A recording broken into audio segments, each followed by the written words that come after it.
Então, né, acabou esse parágrafo dizendo que eu, portanto, né, Krishna está dizendo que ele aparece pelo seu bel prazer, na verdade não depende de nada que seja material. Na verdade, só de uma coisa Krishna depende, do amor dos seus queridos devotos. Né? A única coisa que Krishna depende é do amor dele. Na verdade, que Deus desce, Krishna desce por causa dessas pessoas. Né? Essas pessoas, Anugrahaya Bhaktanam, tem um verso bonito que também fala isso. Né? Tem até aqui uns detalhes desse verso que eu vou mostrar aqui. Anugrahaya Bhaktanam. Peraí, que tem os detalhes do Sankritam, tá bonito. Manushandeha Sitaha Bhadate Tadrishkrida Yasutva Tat Parobhaved. Esse verso belíssimo do Bhagavatam, no 10º canto, que fala assim, a fim de conceder misericórdia aos devotos, né, no Grahaya, aos bhaktas, assim como as almas condicionadas, o Bhagavan Shri Krishna manifesta sua forma similar à humana e realiza passatempos, feitos extraordinários, né, que, né, as pessoas que ouvem esses passatempos se tornam exclusivamente devotados, as pessoas devotadas a ele. Então, esse verso é belíssimo. Anugrahaya Bhaktanam. Eles traduzem aqui como mostrar, para mostrar misericórdia, né? Graha quer dizer meio você ficar aprisionado, né? Aprisionado. Então, ele é aprisionado pelo amor dessas pessoas, pelos grilhões do amor, os leves grilhões do amor, Tânia. Eles são leves, mas são duros. Não dá para tirar. Como é que, o que quer dizer esse passatempo? São as O atividades passatempo atividade. Ah, completamente não tem essa. lúdico-transcendentais. Como? Né? Elas são lúdico-transcendentais, essas atividades. Lúdico, Elas não, transcendente. né? Tá. Ou seja, elas são A Mônica plenas de entrou. prazer, né? É como se fosse uma brincadeira, no sentido que ela não é uma coisa obrigatória e ela é prazerosa. É, Né? tem um. Tipo. Depois eu me lembro dessa palavra. É tipo tudo diferente que a gente já viu, que a gente, né? Porque são as É outro atividades da sentido, né? divindade. É. Exatamente.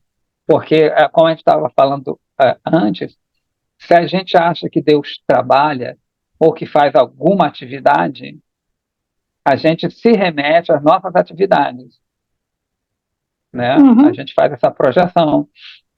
E as nossas atividades, com todo respeito, elas não são muito transcendentais.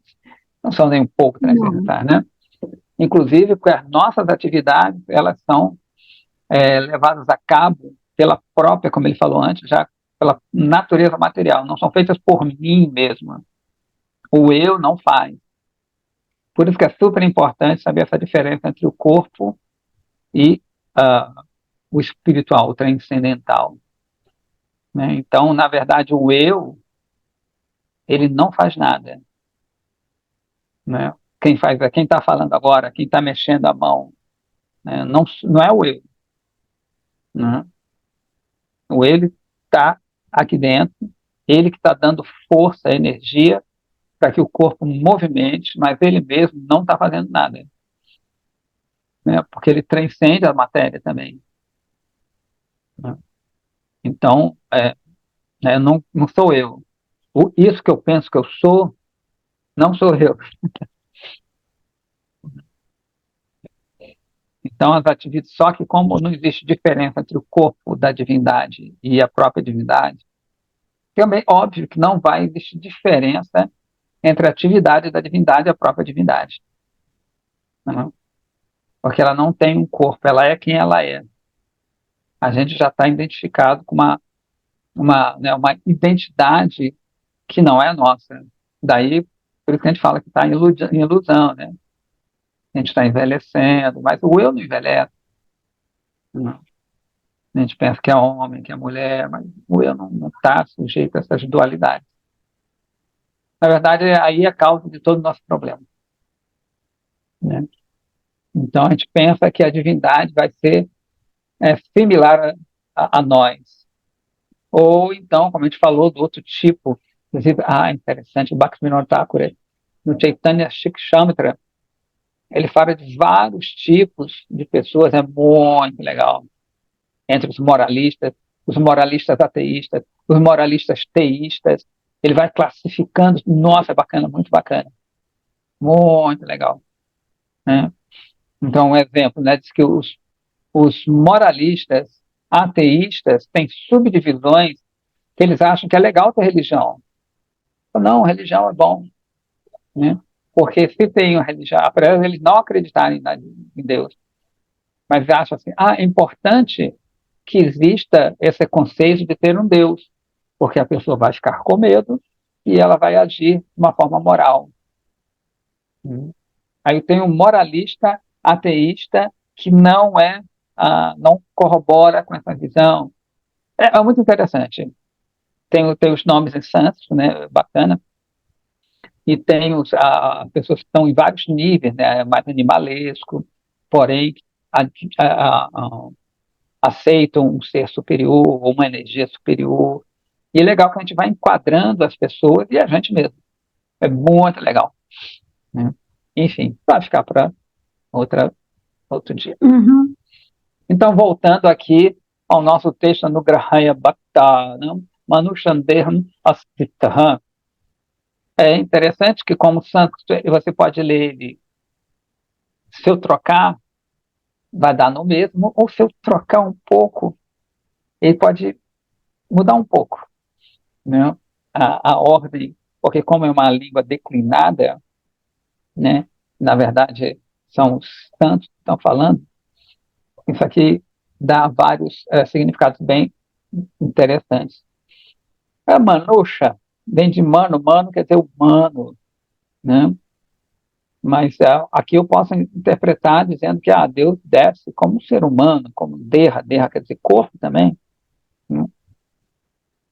Porém, manusham, nesse sentido, também pode ser favorável aos homens. Quando eu falo homem, humanidade, tá, né? Homem e mulher. Então, Uhum. anugrahaya bhaktanam anusham deham.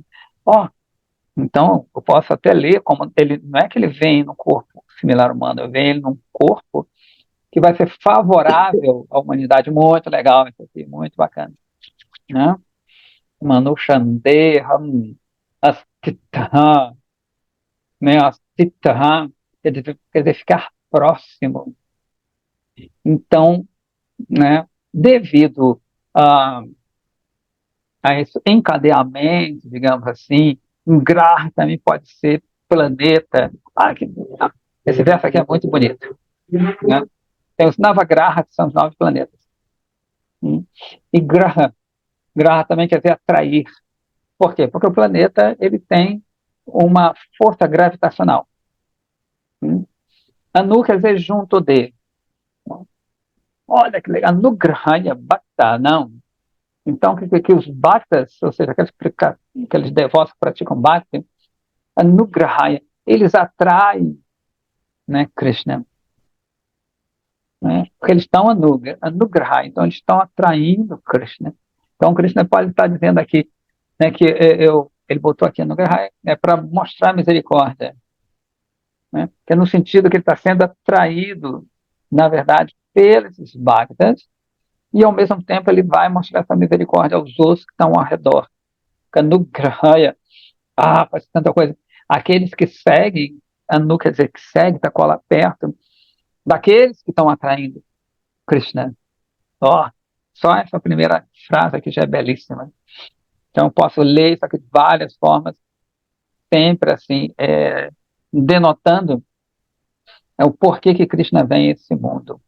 É muito bacana, muito legal. Enfim, eu viajo aqui, que é muito bonito. O verso é muito legal, e dá essas várias visualizações, não vou dizer interpretação, mas visualizações, né, da descida de Krishna. Ou seja, ele vem porque os Bhaktas, é, então essa força gravitacional que chamam ele, né? Por isso que Avatar é estrela, então essa estrela que está longe, digamos assim, é Tara, que esteja, ela começa a descer, pela força, né? O planeta em geral não atrai uma estrela, mas esses Bhaktas são tão fortes que eles atraem essa estrela, e ele vem com Avatar. E ele, Manusham Deha Asitaha, aí vem similar, humano, Manusha, mas também aquele que é favorável à humanidade. E Deha Asitaha, como a gente falou, Stita, ficar próximo, Stita também quer dizer fixo. Né? Então, esse Deha, esse corpo dele é fixo, ele não é mutável. Uhul! Muito legal. Várias visualizações belíssimas desse primeiro linha aqui. Vamos lá. Continuando, o comentário para Cascabriz, Shila Gurudev. Não é verdade que eu somente apareço na terra de Bharata, na Índia. De acordo, de acordo com a necessidade, eu apareço pelo meu próprio desejo entre os devas, animais, na verdade, bestas, pássaros e outras espécies. Portanto, não pense que eu não apareço entre os miletias, antiádias e outros párias. Né? Miletias e antiádias são pessoas que não seguem a cultura védica. De acordo com a sua elegibilidade, sua capacidade, né? Todas as pessoas desafortunadas entendem Dharma como sua Dharma, sua religião natural. Embora eles não o façam, desculpa, embora eles o façam de forma imperfeita. É, dependendo da sua extensão, que o seu Swadharma é perdido, ou seja, dependendo de quanto o seu conhecimento carece de acordo com sua identidade verdadeira, eu apareço a eles como um Shakti Avesha Avatara para protegê-los de acordo com os seus desejos, com as suas capacidades. Né? Ou seja, Shakti Avesha Avatara, Avatara a gente já viu, que quer dizer quando Krishna vem, né, ele desce. Shakti Avesha são diferentes tipos de avatar, né? Na verdade, tem vários descidas dele, ele mesmo ou seres que moram nessa atmosfera. Em Bharatabhumi, Índia, as pessoas geralmente realizam o seu próprio Dharma na forma de Varnashrama Dharma, que são aquelas castas naturais, né? Por causa disso, eu tenho um interesse especial em estabelecer esse sistema de Dharma entre eles. A gente está falando. Por essa razão, todos os avatares encantadores, tais como os Yuga avatares e os Amsha avatares, podem ser vistos manifestando somente em Bharatabhumi. Então, como a gente falou, tem vários tipos de avatar. Ele está citando dois tipos aqui: Yuga Avatara, ou seja, expansões de Krishna que vêm em diferentes épocas, e os Amsha Avataras. Amsha quer dizer parte, parcial. É do povo, né? O povo acha que Avatar é tudo a mesma coisa. Ai, foi uma solução, terceira, está voltando pela terceira vez. Caramba. Então, esse Amsha Avatara, isso é um pouco complexo. Então, Krishna, ele se expande, tem expansões da sua expansão, expansão da expansão da expansão, expansão da... Então, dependendo, digamos, entre do quanto ele está longe do original, ele tem um nome. dependendo de características que ele tem, vai ter um nome. Ou se não é o próprio Deus, é um ser, né, que está ligado a Deus, é uma pessoa pura, que vem para cá, uma determinada função.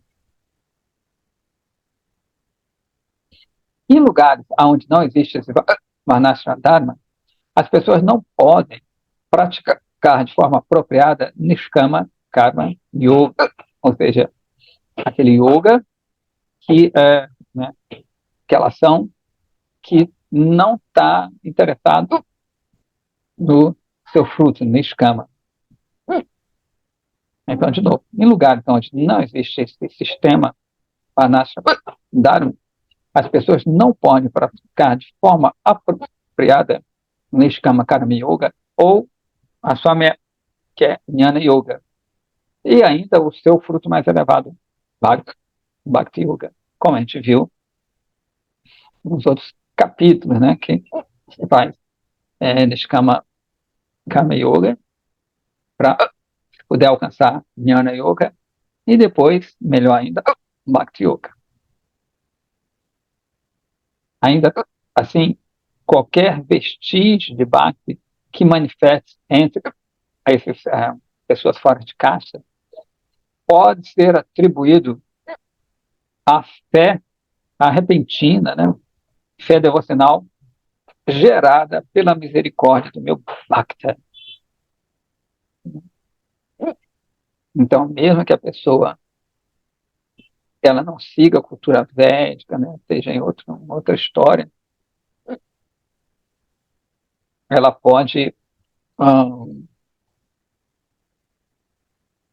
fazer alguma coisa assim. Né? Ela pode mostrar. Fora de casta? É fora de casta, quer dizer isso?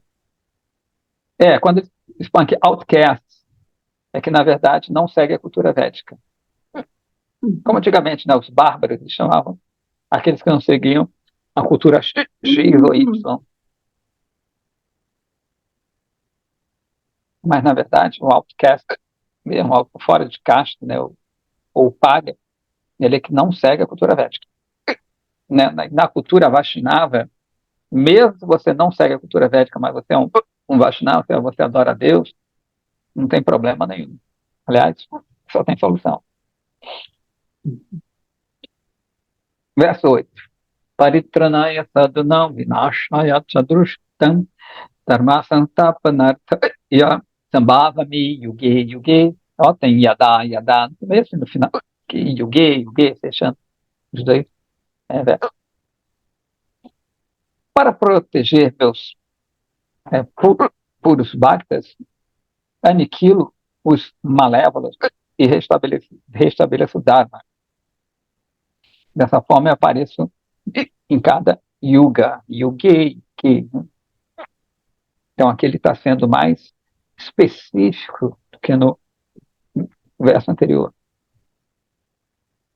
Comentário. Arjuna, uma pergunta pode surgir no seu coração a respeito do propósito do meu aparecimento quando os Rajarshis, né, os reis santos, os Brahmashis, os sábios e meus bhaktas podem retificar o declínio de Dharma e aumentar o Adharma.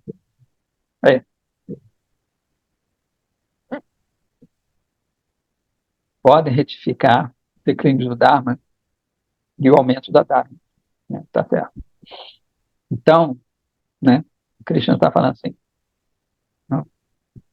Arjuna, você pode também, eu falei isso, mas você poderia dizer assim, vem cá, mas uma pessoa santa pode fazer isso, você não precisa vir. Por que você faz? Outras pessoas podem fazer isso. Ela fala assim, ouça a minha resposta.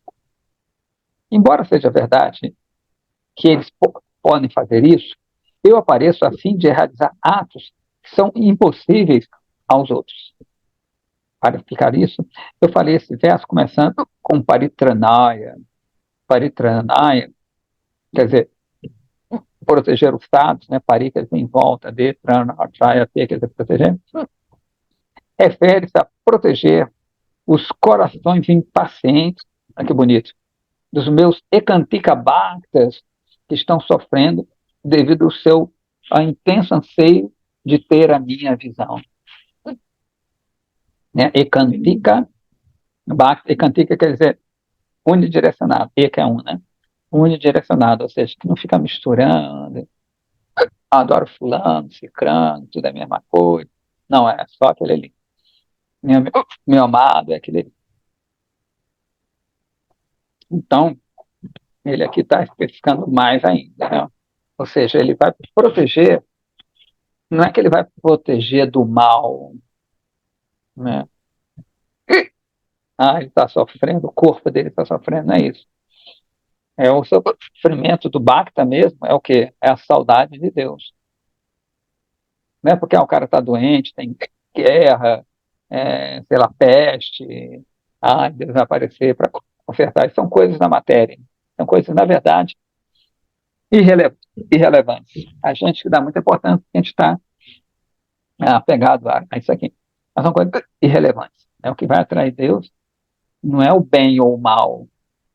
Né? Deus não é atraído para punir o mal ou, ou favorecer o bom. Não. Senão, inclusive, ele seria imparcial. Desculpa, parcial. Deus é imparcial. Como ele vai mostrar mais tarde. Apenas para remover o sofrimento dele, né, eu me manifesto.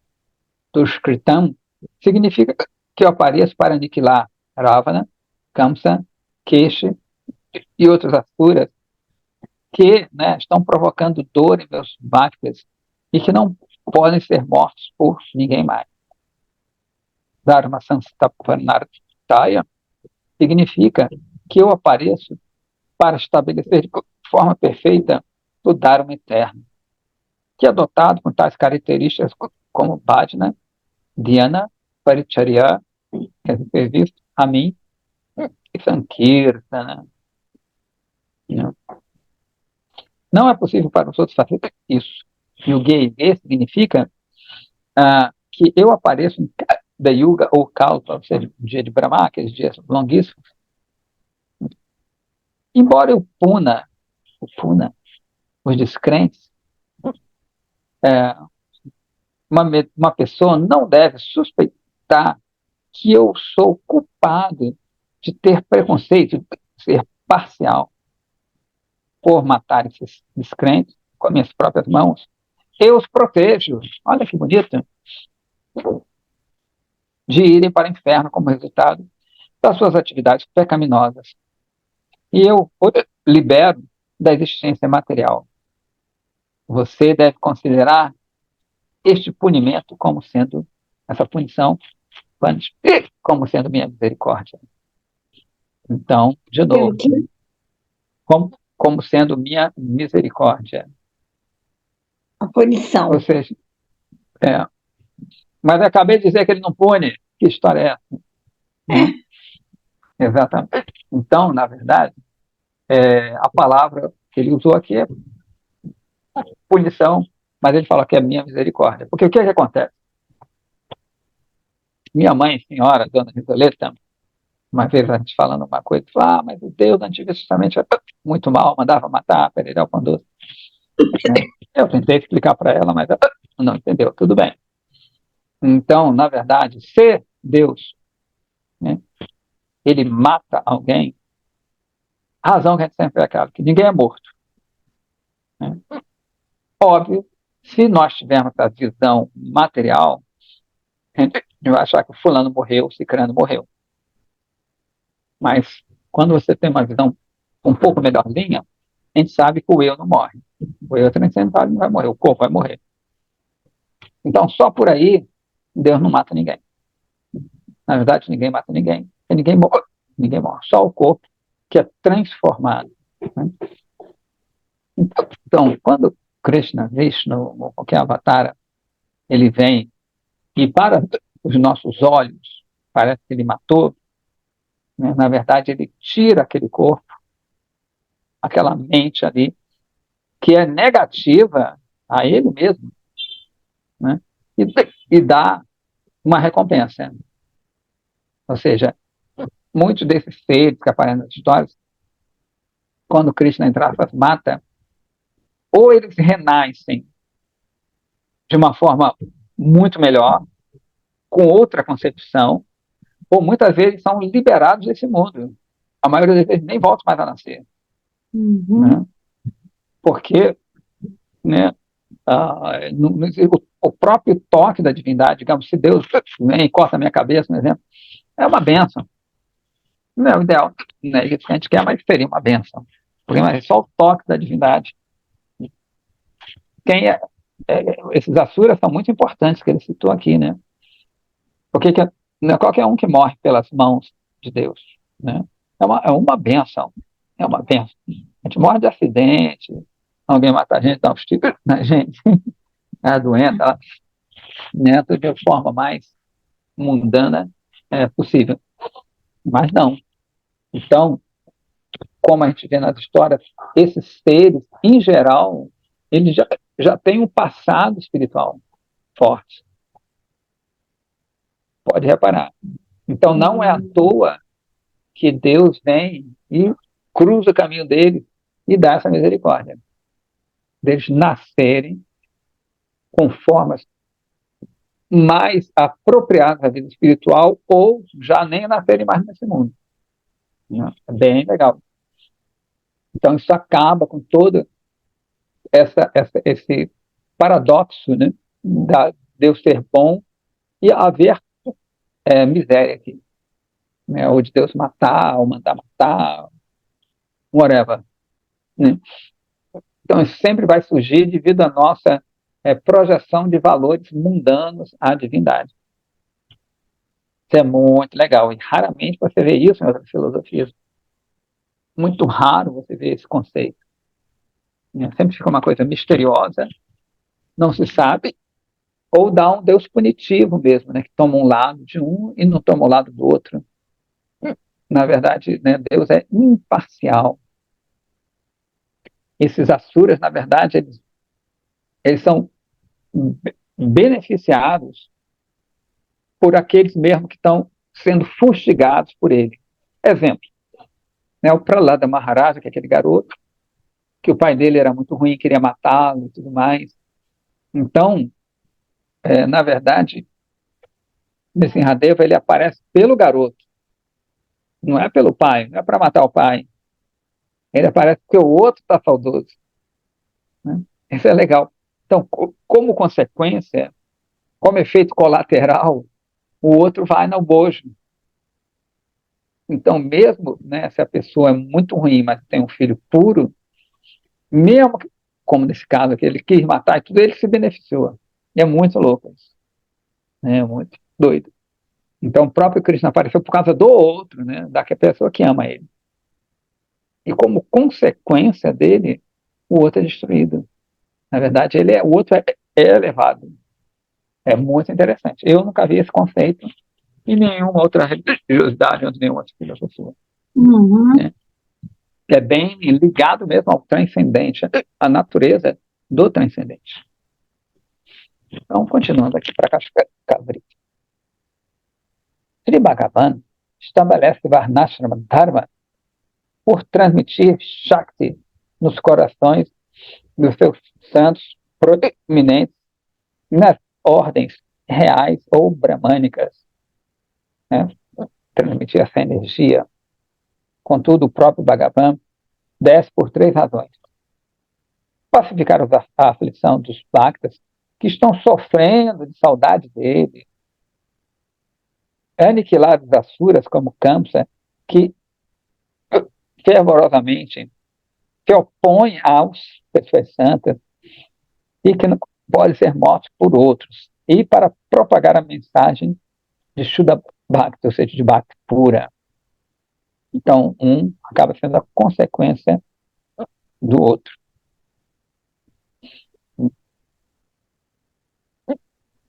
Enquanto define a palavra avatara, Shiva Goswami Pada, um grande filósofo da nossa linhagem, escreve assim: Avatarascha prakrita vaibhave vataranam iti.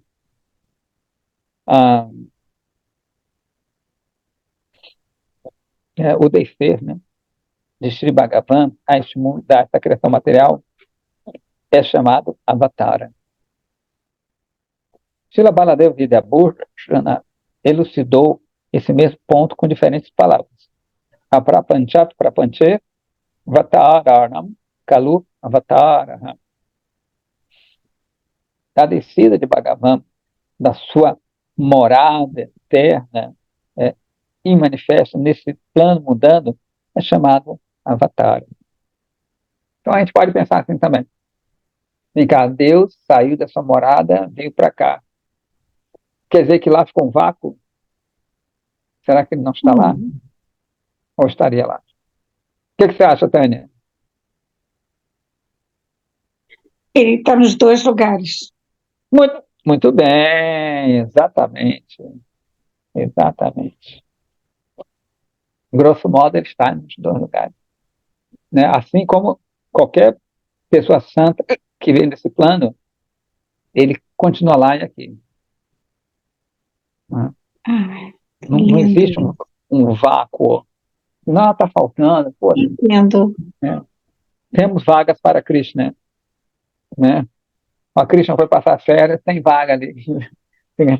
Não existe isso. Shri Krishna é avatari, ou seja, a origem de ilimitados avataras.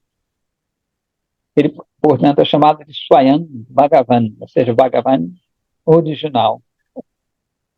Seus avatares são de 6 tipos, grosso modo. Purusha Avatara, Guna Avatara, Lila Avatara, Manvantara Avatara, Yuga Avatara e Shakta Vesha Avatara. Tem outras divisões. Existem 4 eras, Yugas, Sata, Treta, Dwapara e Kali. No Bhagavata 11.5.20, é dito que Krishna aparece em todos esses Yugas. Tem um verso, né? Kritan, Treta, Dwaparan, Chakali, Iti, Shuki, Keshavaha, Nana, Varna, Akaro, Nanoiva, Vidinet, Jate.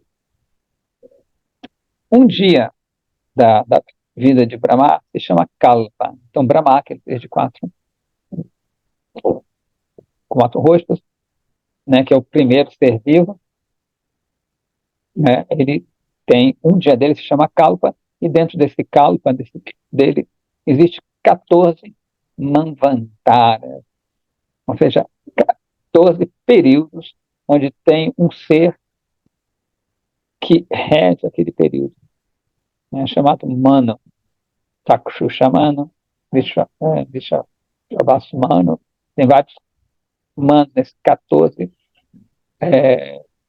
divisões. Existem 1000 Chatu Yugas, ou seja, ciclos completos de 4 yugas, em um dia de Brahma. De acordo com os cálculos dos anos solares, né, humanos, um dia de Brahma, um dia dele, equivale a 4 bilhões 320 milhões de anos, um dia. Aí tem que calcular isso por 100, não vou calcular. Desculpa, vou calcular por 365 e depois calcular por 100. São alguns trilhões de anos que ele tem. Não esqueci agora, 432 trilhões de anos. São vários trilhões de anos que a vida dele. 360 de tais dias fazem um ano de Brahma. E Brahma vive por 100 de tais anos. Embora Bhagavan mate os perversos asuras, ele permanece distante, né, alheio das suas falhas. Em outras palavras, ele está livre da imperfeição de ser parcial. O seu ato de matar é somente uma exibição da sua misericórdia aí. Comentando esse verso, Ajasya Janmutapatanashanaya, no Srimad Bhagavatam, Srila Vishwanath Chakravarti Thakur escreve assim: embora o Bhagavan seja Adya, ou seja, não nascido, ele desce para aniquilar e liberar as asuras que impedem o caminho da verdade. Siddhartha Swami também comentou de forma similar. Aí tem um verso: Lalaneta Ardanematu Nakarunya Yatad Bhakti Tadwadeva Maheshasya Niyan Guna Doshayoho. Assim como a mãe afetuosa não considera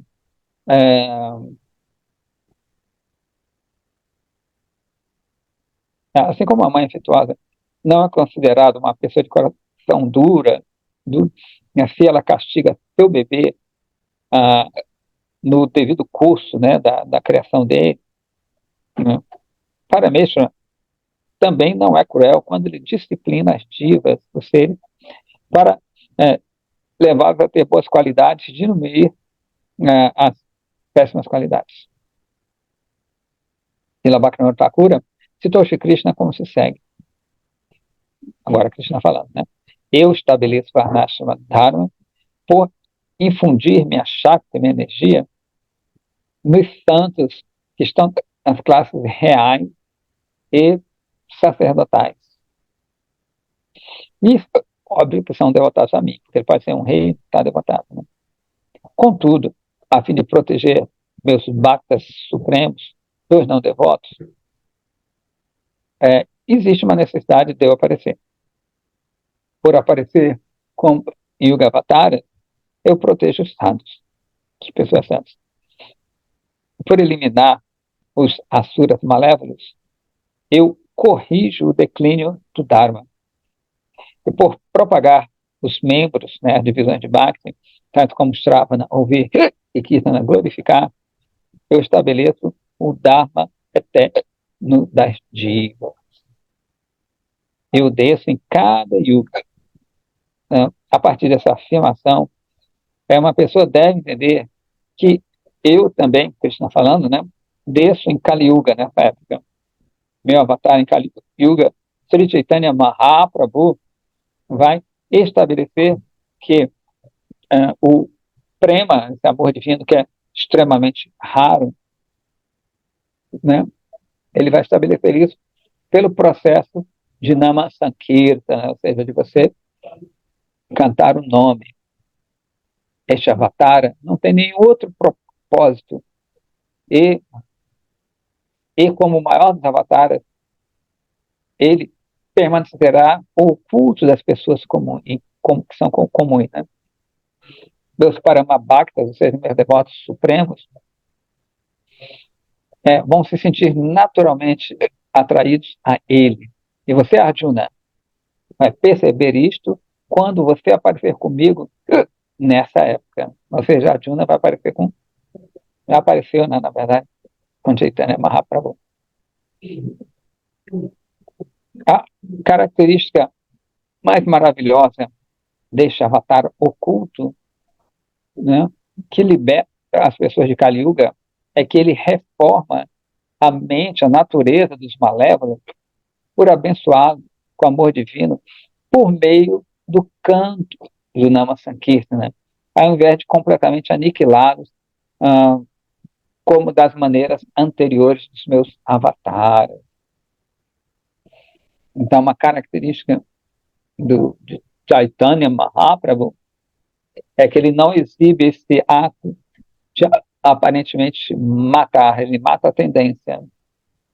Né? Então, ele, só da pessoa vê-lo, a pessoa canta, e esse canto vai destruindo as coisas negativas que estão dentro dele, né? Que também, se ele tinha que matar todo mundo, né? Não é sobrar ninguém. Nessa época, ninguém presta. Então, vai matar todo mundo. Então, na verdade, ele é super amoroso e ele vai matar a tendência ateísta das pessoas. Eu vou só ler o verso, porque o significado é longo. Então, aí a gente continua no outro dia. Verso 9. Yamakar Chamedivyam Evanyo Veti Tattataha Taktuadeham Punajam Naitima Veti Sordha. Fala assim, Arjuna, meu nascimento e atividades são transcendentais. Aquele que conhece realmente isso, não nasce de novo. Né? Mesmo após abandonar esse presente corpo, ele certamente me alcança. belíssimas, os três versos são belíssimos, estão estabelecendo o quê? A natureza da própria divindade. Então, fala, Janma Karma Cha Medivyam, ou seja, meu Janma, meu nascimento, meu karma, minhas ações, Cha quer dizer, elas são que Divyam. Divyam são divinas, mas também quer dizer, são brincalhonas. Div, quer dizer, brilho divino, mas diz também que são brincalhões, né? Como a gente falou, lúdicos transcendentais. Então, Evanyoveti, Tatotaha, aquele que conhece em tato, em verdade absoluta, né? Ele ele não vai nascer de novo. Né?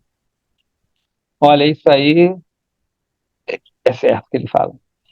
Ou seja, quem conhece essa natureza da divindade realmente, né? Não conhece só teoricamente, mesmo que ela abandone o corpo, ela não nasce de novo. Ou seja, não recebe um novo invólucro carnal.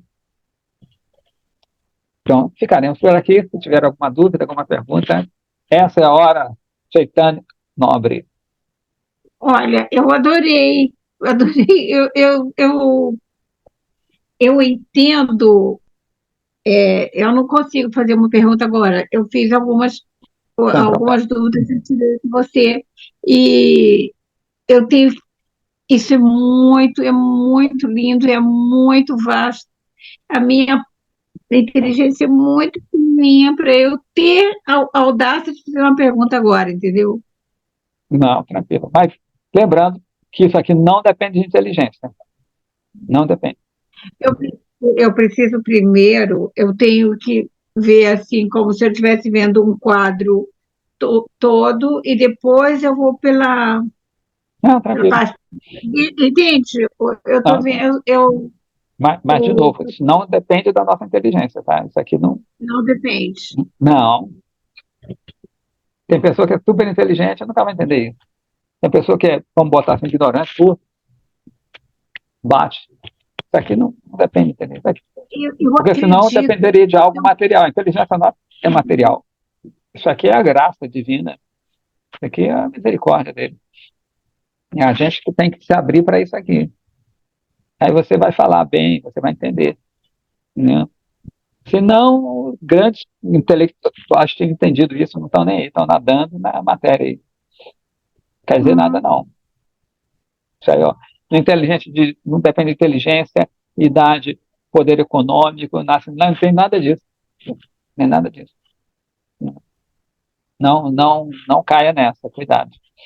Não depende mesmo. Depende da nossa entrega. É aquela história que a gente fala sempre dos dois potes. Né? Tem dois potes assim e está chovendo, chovendo. Então é igualzinho, só que não está cheio d'água e o outro não está. Por quê? Porque um está de cabeça para baixo. Né? Essa é uma analogia que da pessoa que está disposta e está aberta a isso, né? De humildade. Uhum. Enquanto a gente acha que a gente pode entender com a nossa inteligência, aí não vai entender. Eu vou estudar, vou entender. Não vai entender, não. Não é que você tem que estudar, óbvio, tem que praticar, mas não vai ser isso, né? Vai ser justamente a, você mexer com a pessoa santa, né? Você tocar essa pessoa santa. Uma vez, uma vez uma moça, ela tocou nos pés do meu mestre, né? E ele tirou o pé assim, ela estranhou, porque em Uhum. geral eles deixam pegar no pé, né? Só que dessa vez específica, ela falou assim: Gurudev, por que o senhor fez isso? Aí ele falou assim: tocar no pé é fácil, quero ver eu tocar o coração. Né? Então, cada caso é um caso, né? Ele vai ensinando de forma diferente. Né? O que é tocar o Cada caso. coração? Né? Você comover o mestre. Como é que você comove o mestre? Né? Não vai ser com uma coisa material, vai ser com a sua entrega, Uhum. né? Você querer falar: olha, eu quero servir, né? nem que eu morra. Né? Eu não quero ser ninguém famoso, e grande orador, grande músico, nem nada. Eu só quero te servir. Aí isso vai tocar os mestres. É como se algo transbordasse. Quem está perto ali, aquilo vai atingir. Né? Aí não vai vai depender de nada, nem de inteligência, não vai depender de nada. Nada disso vai servir. Né? Tem uma história até de uma pessoa que estava. Ela não sabia ler, né? A história, quem sabe, é que ela não sabia ler e ela estava vendo só a ilustração da Gita e começava a chorar copiosamente. Aí Mahaprabhu falou: vem cá, você não sabe ler. Por que você está chorando assim? Ele falou: olha, só de eu ver a imagem de Krishna dirigindo Arjuna, me deixa tão assim, enlevado em êxtase, e eu começo a chorar, sabendo que ele está destruindo a Arjuna. Aí Chaitanya falou assim: você entendeu a Gita, nem leu, não sabe ler, mas tu entendeu toda a Gita. Né? Então, nem devemos ser piegas, né, aquele sentimento vazio, meloso, também não seco. Né? O entender essa entrega, né, é diferente, não é aquela coisa, eu faço qualquer coisa, eu faço qualquer coisa, não faz nada. Eu só choro, chora, e não faz nada. Também não deve ser seco. Né? É difícil isso pra caramba. Tem que ser muito humilde. Que a humildade é que vai atrair as pessoas santas. Quando a gente achar que pode, que agora eu vou cantar Mahamantra, né? Às vezes a gente acha, agora eu vou cantar, não vou cantar nada, eu não vou cantar nada. O nome está permitindo ficar um pouquinho na minha boca. Eu não tenho força de cantar. O Nama que está se abrindo para mim, pela misericórdia do meu mestre, ele está deixando que eu cante um pouco. Eu não tenho força. Então, quando eu pensar que eu vou cantar, eu faço isso, canto tantas voltas, você ensinar isso, aquilo, canta bonito, não vai entender nada. Não? Então, o approach, né, a aproximação dessa natureza é diferente. Não, não se aproxima com empáfia, né? Eu sei, é meu esforço. A partir de amanhã eu vou ser humilde. Tudo misericórdia dos santos. Ok? Soluço aqui. Soluço é um dos sintomas de êxtase. Não é meu caso, né? Claro. Aqui é uma... Então é isso. Desde Radhe. Valeu, viu? Radhe. Chitradi. Beijo. Alguma pergunta, Chitradi? Está trabalhando. Vai pegar o carro. Ok, então. Radhe, até.